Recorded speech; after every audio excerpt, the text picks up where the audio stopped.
This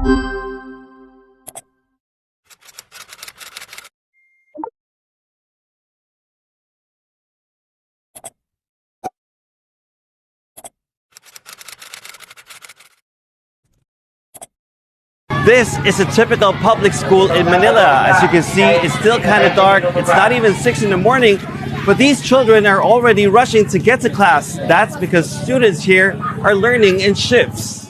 I'm Barnaby Low at one of the biggest elementary schools in the Philippine capital, and here classrooms are filled with as many as 45 students in the morning and another 45 in the afternoon. And each of those classrooms is one half of a standard classroom.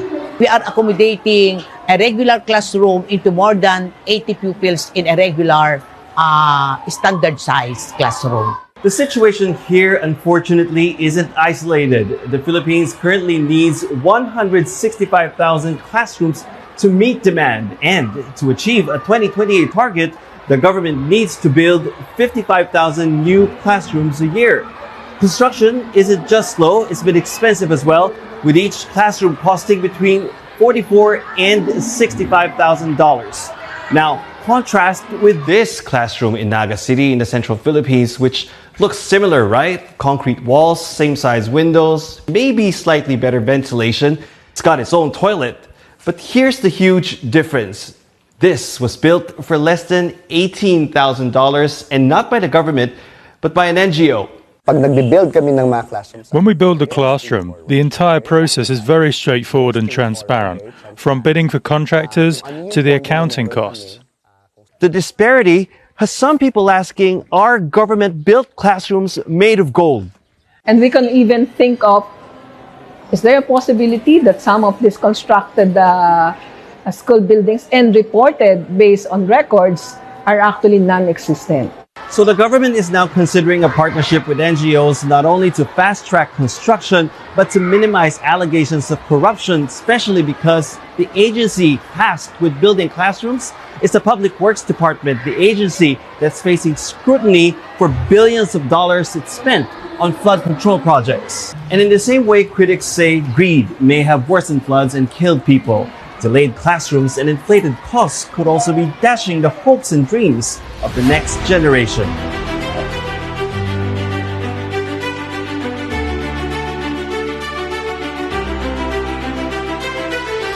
Two weeks after a powerful earthquake destroyed a school building in Davao Oriental, students and teachers are struggling to keep classes going. A snapshot of the country's deepening classroom crisis. Rafael Bosano with that story. 2 weeks following the destruction of Manay National High School's three-story building for the doublet earthquake that rocked Davao Oriental barely 2 weeks ago, its principal says they are making do with what is available. This means turning every usable space into a makeshift classroom, which is far from ideal. Shifting na lang kami. So yung mga classrooms, meron pa man kaming magamit na, di ba dito sa SDP building, itong sa opisina ko, ano man ito, library, reading center, then office ng accounting, HE, laboratory, tapos clinic, school clinic. Even the school gym and canteen are now being used to accommodate classes. But the loss goes beyond the classroom, since many learning resources like televisions were destroyed, buried under collapsed buildings. According to the Department of Education, the country lacks some 148,000 classrooms.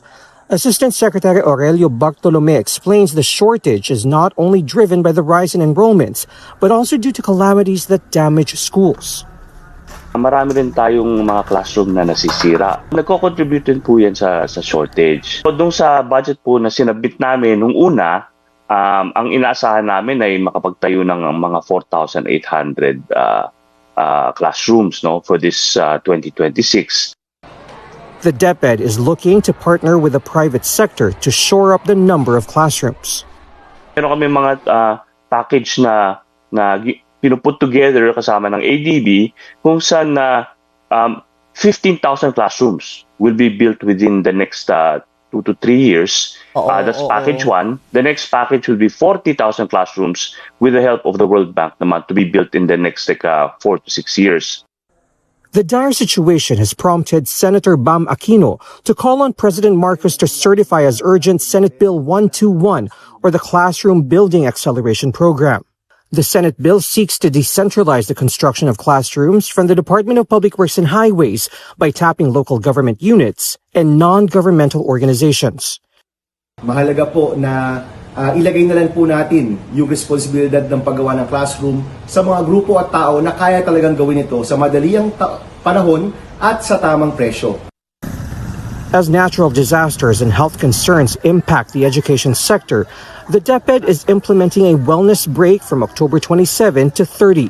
Secretary Angara said the break acknowledges the growing physical and emotional strains on both students and teachers caused by these disruptions. But parents have mixed reactions.